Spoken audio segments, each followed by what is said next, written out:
In the summer of 1777, General John Burgoyne stood at the edge of the New York wilderness and told his officers that the campaign ahead of him was already decided. Burgoyne commanded one of the largest, best-equipped British invasion forces to ever cross into North America. Nearly 8,000 British regulars, German mercenaries, Canadian militia, and Allied warriors, backed by artillery trains and a plan so confident it had already been celebrated in London before a single shot was fired. He believed he would split the American colonies in half within the season.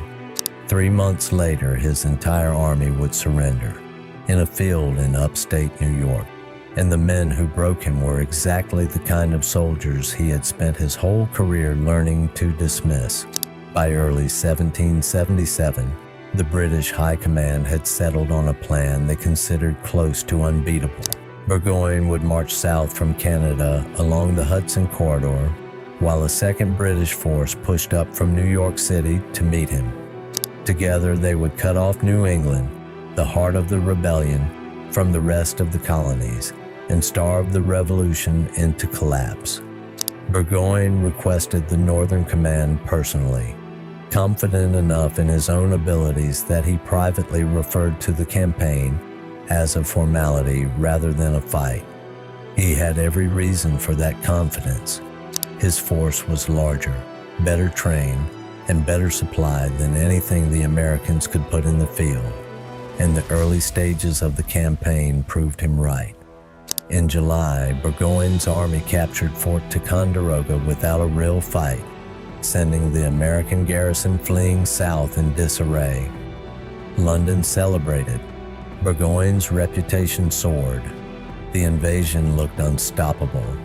But Burgoyne's confidence concealed a problem he refused to take seriously. His army was enormous, and enormous armies need enormous amounts of food, forage, and equipment moved through hostile territory with no reliable roads. As he pushed deeper into New York, his supply lines stretched thinner with every mile, and the country around him, thick forests, swamps, and farmland, was full of people who had no intention of feeding an invading army for free. Burgoyne treated this as a logistics problem to be managed rather than a warning to be heeded. He kept marching. The army opposing him was, on paper, exactly what Burgoyne expected to brush aside. American command in the theater kept shifting. Morale was uncertain, and much of the force was militia, rather than trained Continentals, farmers, tradesmen, and backcountry riflemen who had picked up muskets because their homes were now in the path of an invading army.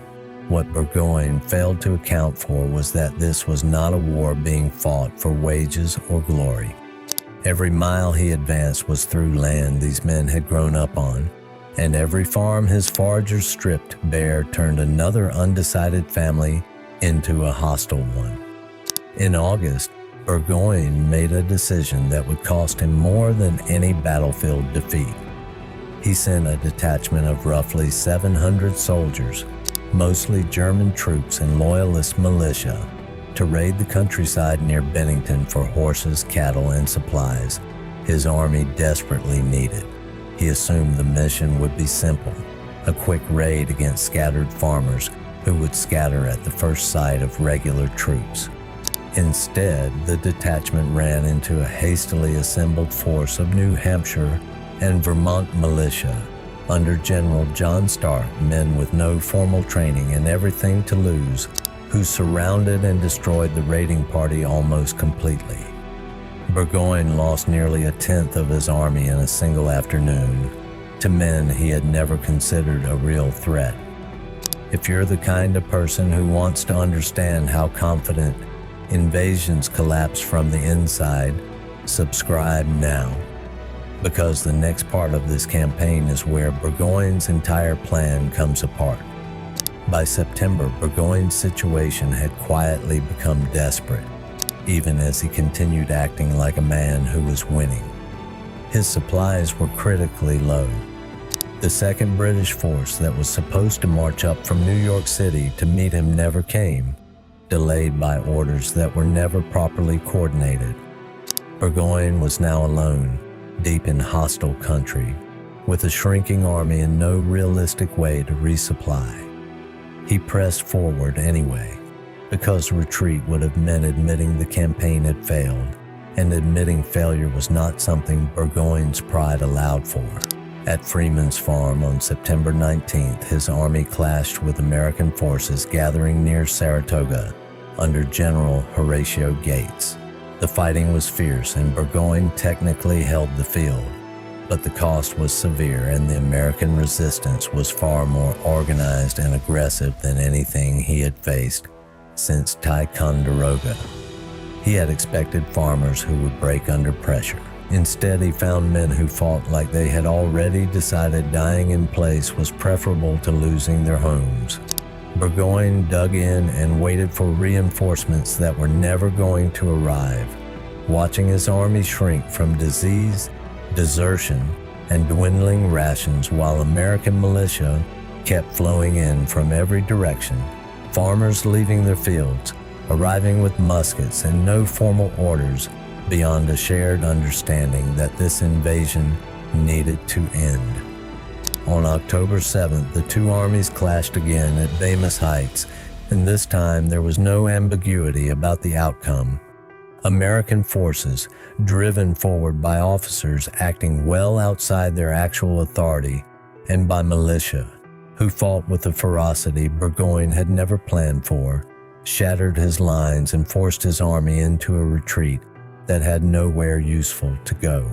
10 days later, surrounded, starving, and out of options, Burgoyne surrendered his entire remaining force of nearly 6,000 men at Saratoga, the first time an entire British army had surrendered in the field during the war. The surrender at Saratoga did more than end one campaign.